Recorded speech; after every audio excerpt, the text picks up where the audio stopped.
Welcome back to Tug of Heart. This is this is an opportunity given to us by Strong Island to learn more about ourselves.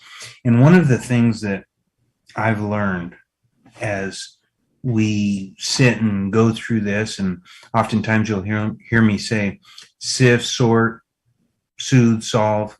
Um, we really we love you guys. We love you for listening. We love you for checking out Strong Island. We love you for participating in it helps us. We sit here and we vocalize our challenges and um, and we're figuring them out. And just having this platform really gives us the opportunity um, to air it and to think a little bit more closely about what we're going to say. And that helps slow us down. And we just appreciate you.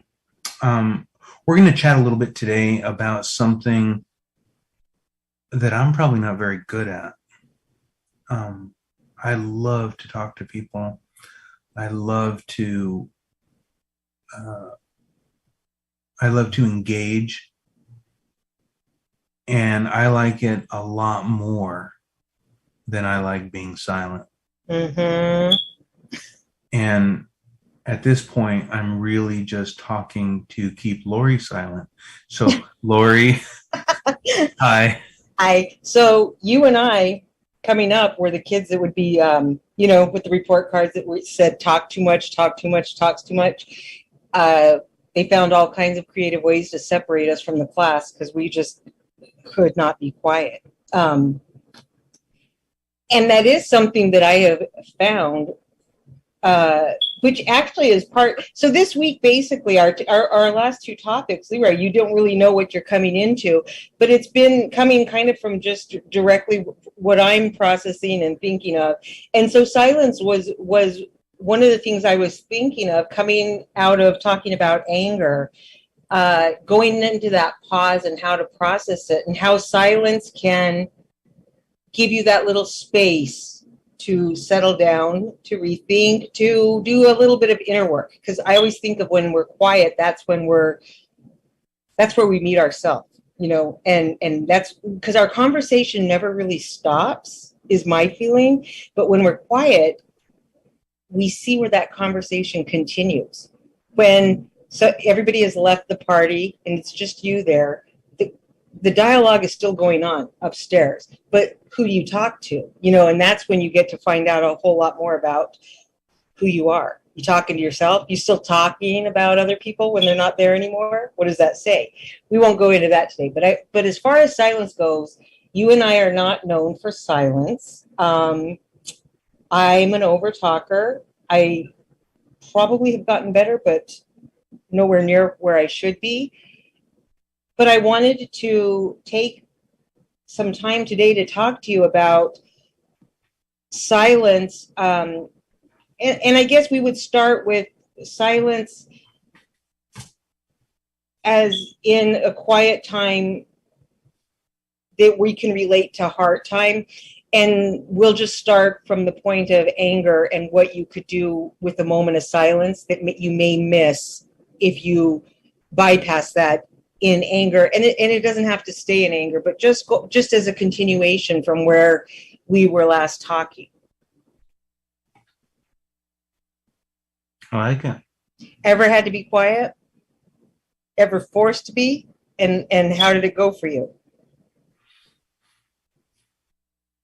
I have because I know that there are times, and you learn these. Unfortunately, you learn them after you've hurt people, but you learn how dangerous not being silent when you should be is or can be. Yes. I mean, it's dangerous. So yeah, I have had to be silent. And the older I get, the more comfortable I become being silent. Even if I know better, because I have learned through my own mistakes and others that sometimes the best lesson is your silence. Mm.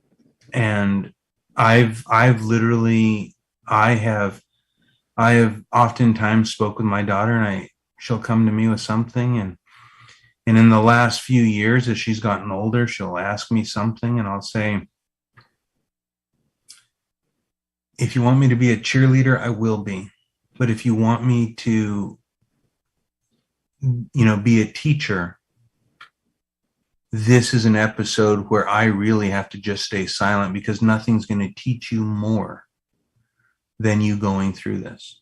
Mm-hmm. Because if I tell you the right path, you won't appreciate it. You really need to feel it. You need to go through it on your own.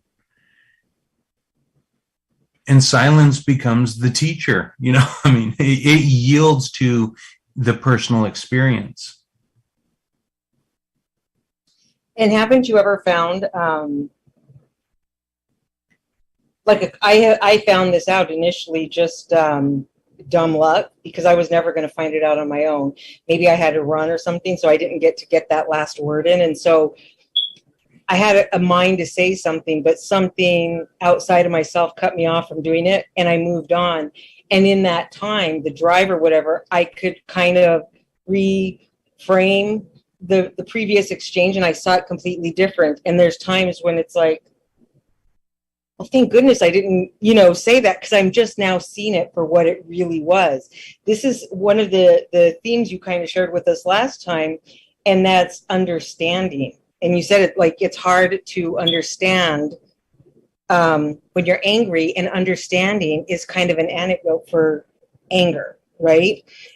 And I think when you're talking, it's hard to always understand things. And also, we're saying silence as if it's talking, but I mean silence in general, like turning off the news, just the calm, the silence, not the chaos, just silencing the chaos in general. And it's also useful because I don't know if it's just me because I talk a lot, but I can't even tell you how many times I say something, and right when I'm walking past a person, you're like, I'm like still talking to myself, like, why did I need to say that last part? It's always one thing too much that was useless. But what do you think is gained, Leroy, in terms and in matters of the heart? What is the benefit of silence as kind of a practice? Like, say you agree to, I'm going to have, let me just give you a concise example. You used to have your phone everywhere. You no longer take it when you work out. Terribly distracting for me that you don't have your phone. But what has been gained in that time for you? That you don't have that noise attached to you. Okay. Confession time. You've been taking it? No. Oh. There came a point where my phone would phantom ring. I'm serious. Why not try this before we're live? What did you say? My phone would phantom ring. It would literally, I thought I heard a notification, or I thought I heard it ring.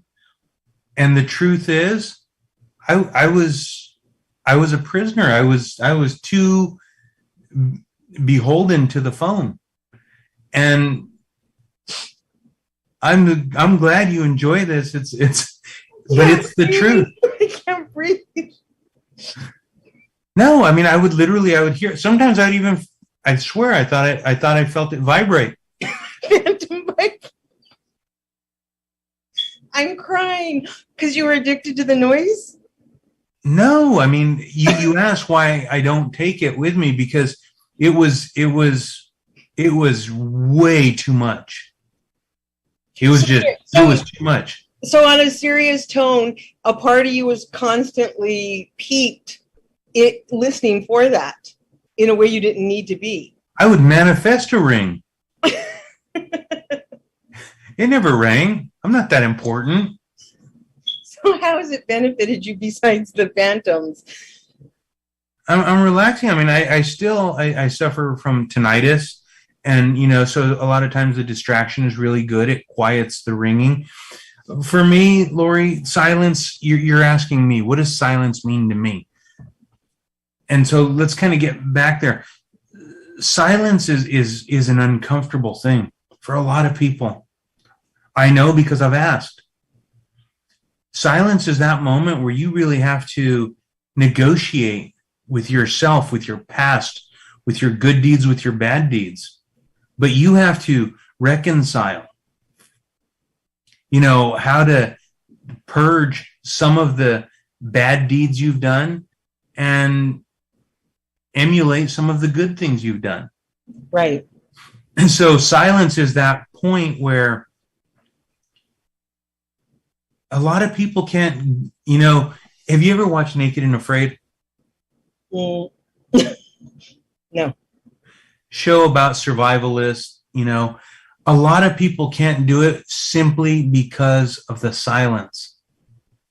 They have the skills, they can make the shelter, they can have a fire, they can gather food, and they can't deal with the silence. The silence is too much. And they end up tapping out of the event, the competition, because they just can't deal with the silence.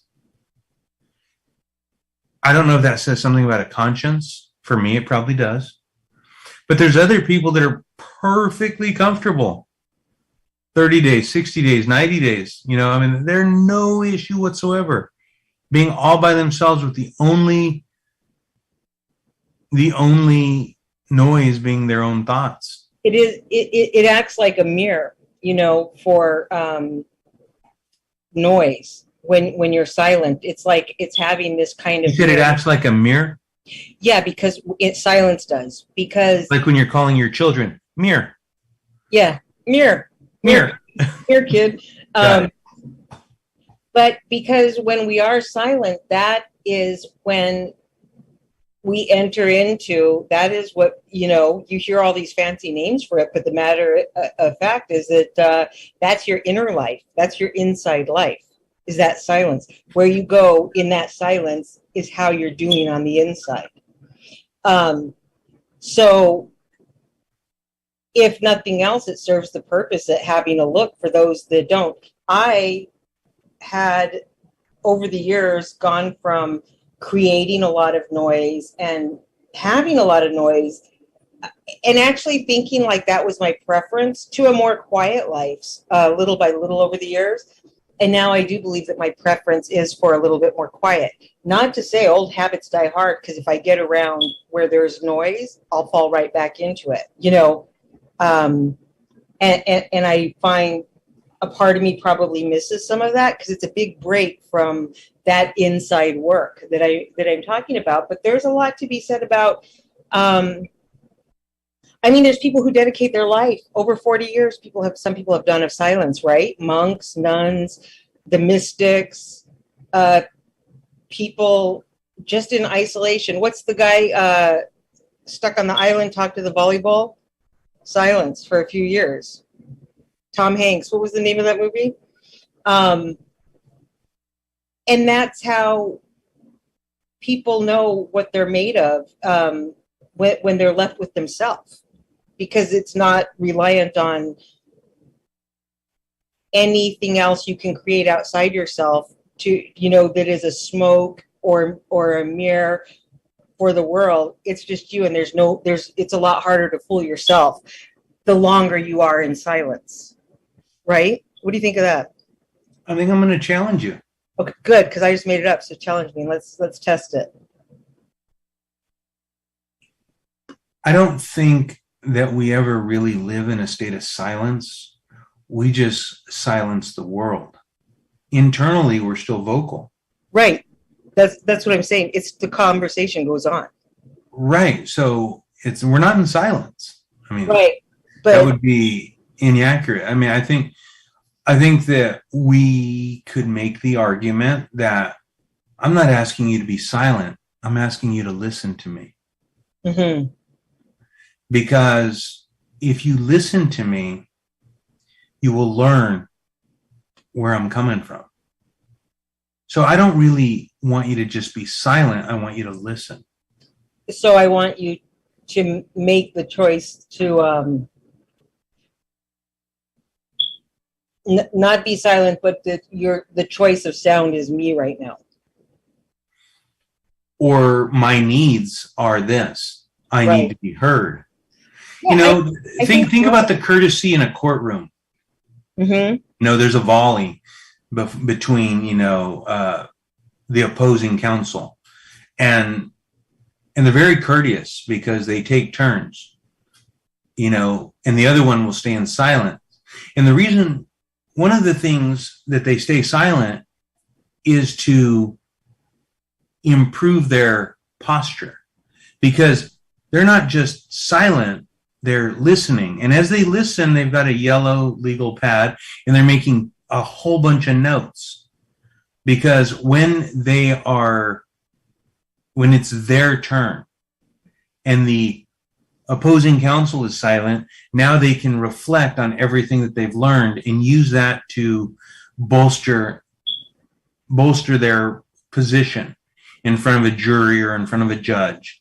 Does that make sense? So, yeah. So there's a lot to be said about, you know, it's not so much silence, it's listening.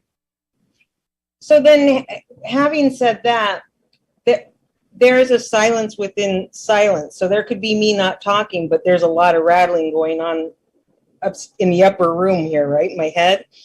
Mm-hmm.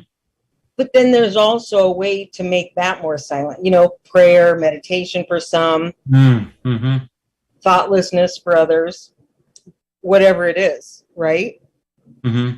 Is there real benefit to that? Because then you're deepening your listening, maybe? I don't know, because I have a very, very difficult time shutting down. I ask my wife all the time, what are you thinking? Nothing, really nothing. Oh, yeah, I know. That makes me crazy. And I'm like, how can you be thinking nothing? She's like, nope. And I'm like, man, part of me, the vocal side of me says, so you're telling me you're just blank? And she says, yeah. I'm like, I'm just kind of in the moment. And the other part of me is just envious that she can just sit there completely in the moment. Like, what are you thinking? Nothing really. I'm just listening to a song. That's it. Not thinking anything particular about it. It's not life changing. And for me, it's hard to quiet that. What do you think would happen if you just deliberately said, I'm not orchestrating the thoughts for a little bit? Oh, I've tried that whole meditation thing. Again, super jealous. Yeah, I'm not good at that. I can't meditate. I meditate and I just go through different strings of thoughts, and I kind of just stitch them together, and it's constantly like, okay, so I can figure this out or figure this out. I mean, everything from, fuel economy equations to whatever. And lately it's been tough because I've been, I've struggled with these herniated discs, and it sometimes it forces me to just kind of take a minute and just kind of sit idle and kind of just be quiet and kind of try and feel better. That's tough. It's tough to do. Do you know I've had this inner struggle, and over the years I've gotten better at listening. I'm going to tell you. Want to hear a little story about this or no? Of course. So, inner struggle with silence and listening, and over the years I've learned that very, very painfully, embarrassingly slowly, I have learned to peak my ability to listen to, for me, God. Whether other people want to say it's higher consciousness, whatever you want to call it. For me, it's plain and simple God. But I've always wanted to have the ability to do more. In fact, it's something that I've asked for on several occasions in prayer. And the funniest thing, Leroy, is I finally reached a moment in my life where of total silence, total, complete silence. But sadly, it was a time to do with Seth when he had a blood clot following a procedure, and there was nothing they could do to remove the clot. So they were going to pull a tube out of his chest. And the belief at the time was, when we remove this, the clot is going to pump through his lungs. It'll either pass, and the two choices they gave me, which I didn't realize going into this, it's either going to pass altogether, in which it's instant death. The alternative is in smaller pieces, in which we will try to do life-saving procedures. So they were going to remove it, and we were going to see that which of the two it was. Without telling you everything else that happened up to it, I do know it is the one time in my life that I experienced this heightened level of awareness where I heard no sound, I saw nothing apart from him. I've never in my life had the whole world grow quiet. And I think we'd be hard pressed to say many times we believe that we have fallen into silence. We truly have, like in that moment.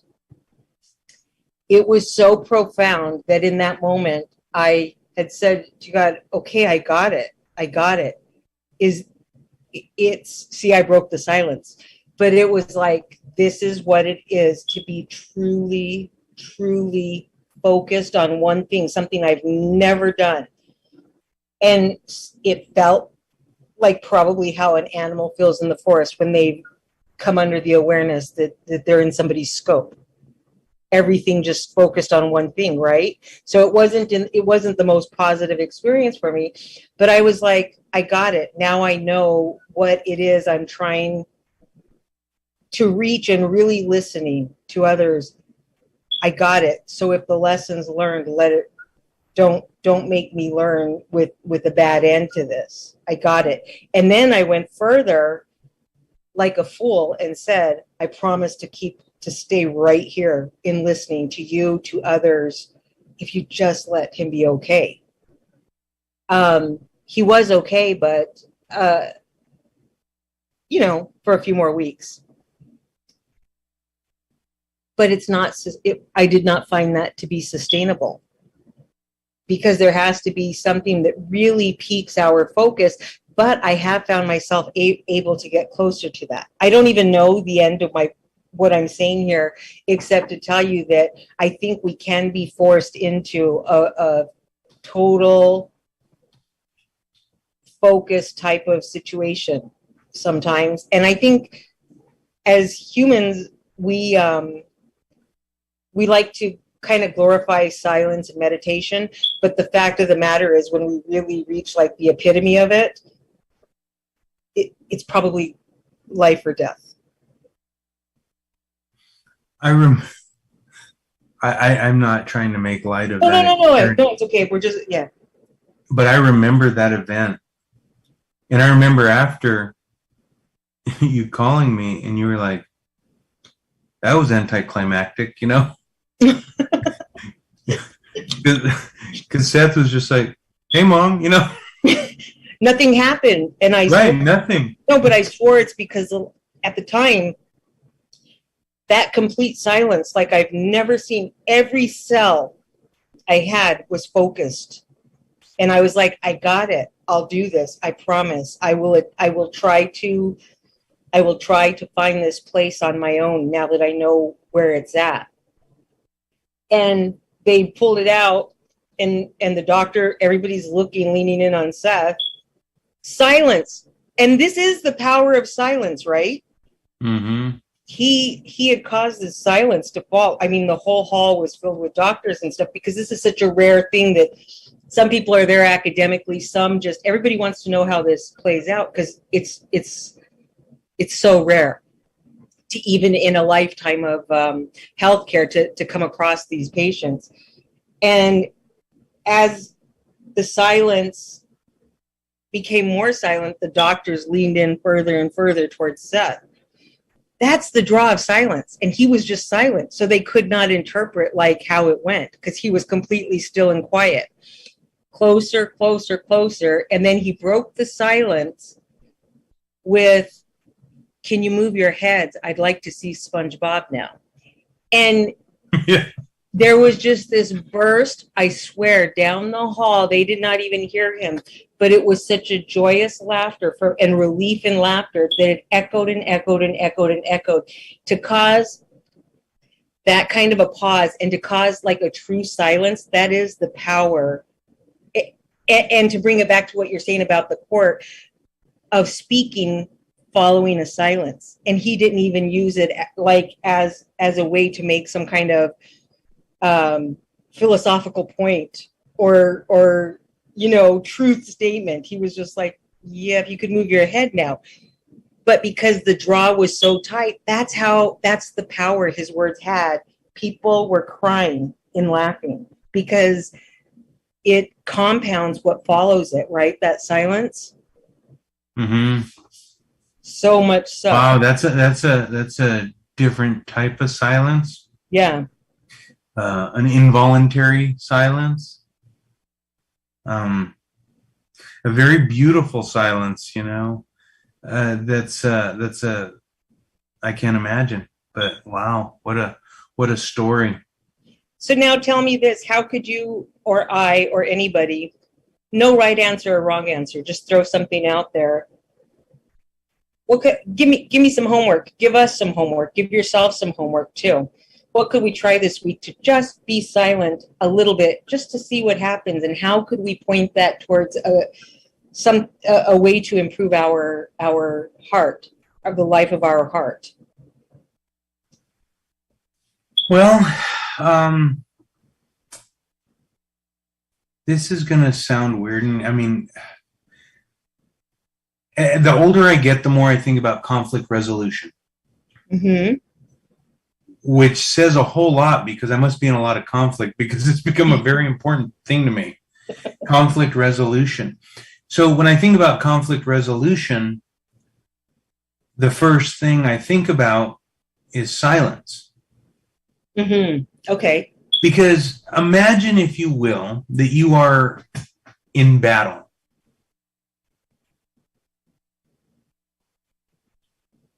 If you are in battle, the number one thing you want is intelligence. Right. How do you get intelligence? You overhear spotters. Huh? You send spotters. Right. You do reconnaissance missions. You collect data, and you do it as quietly as possible, in total silence, if able. So when I think about conflict resolution, I have found two things. Number one, stay silent, because oftentimes people will just talk themselves out. That is true. They'll debug themselves for you. That's right.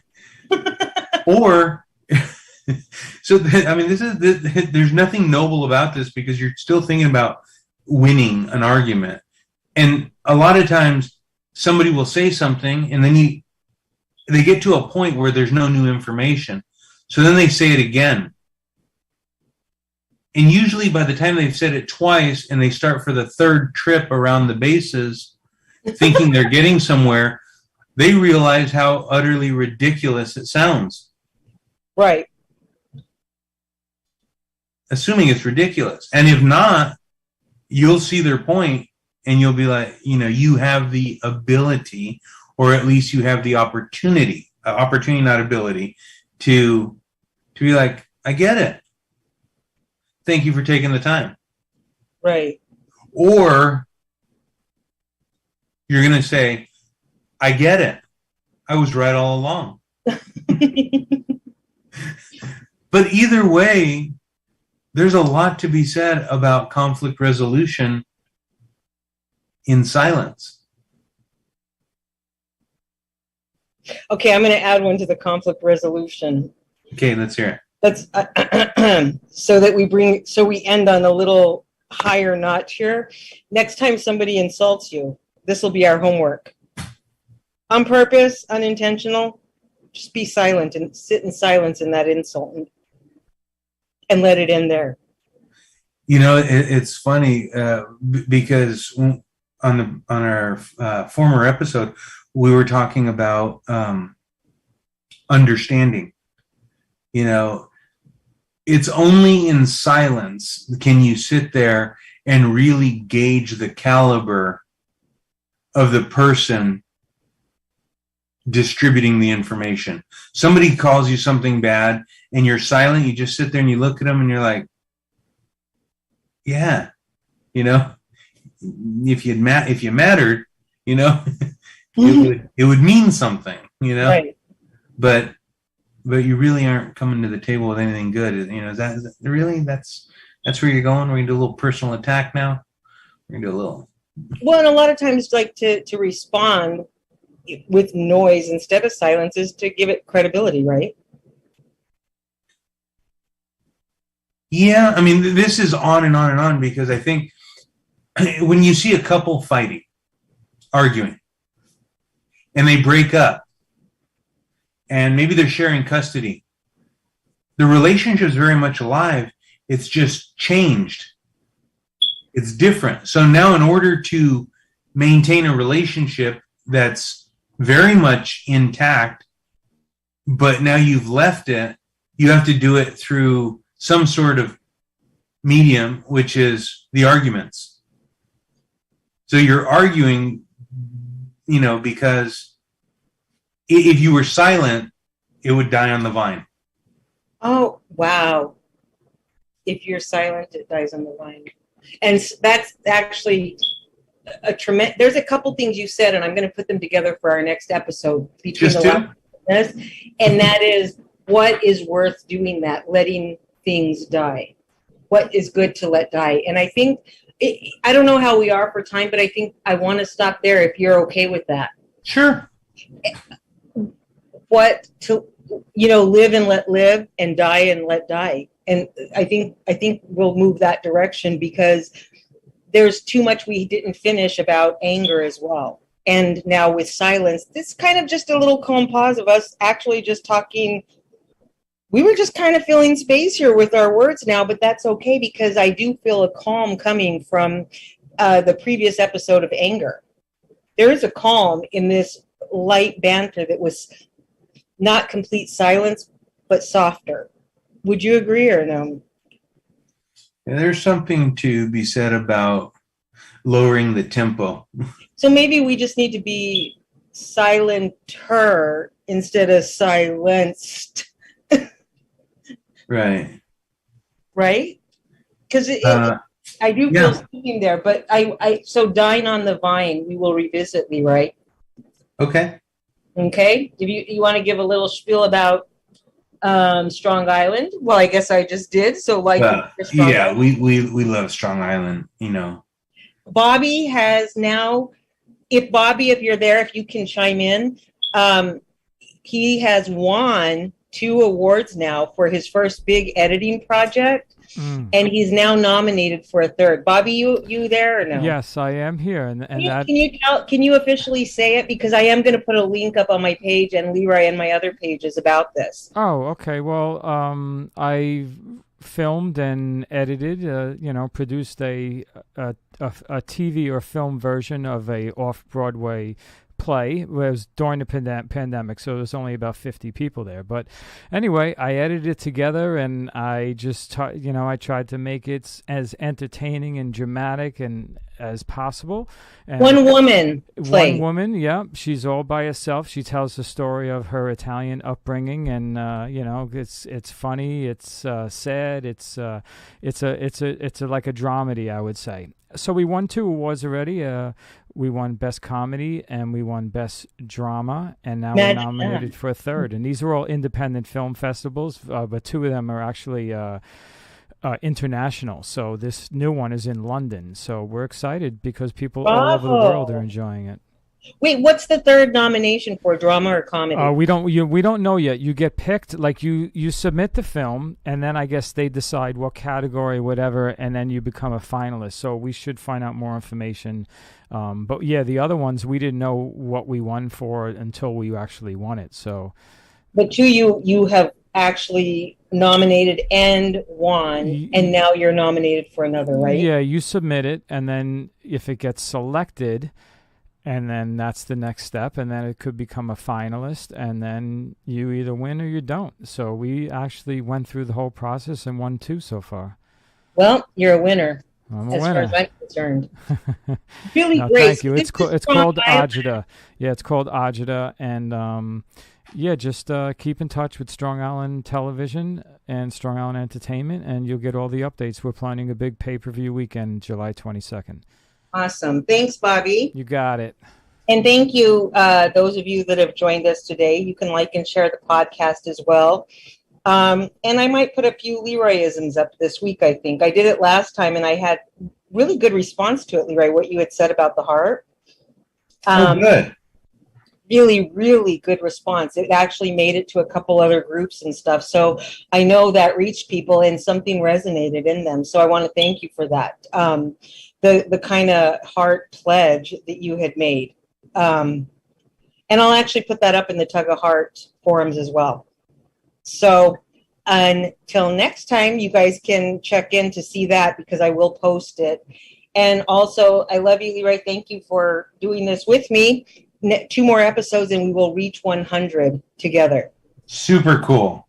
All right. Until next time, farewell, everyone. Adios.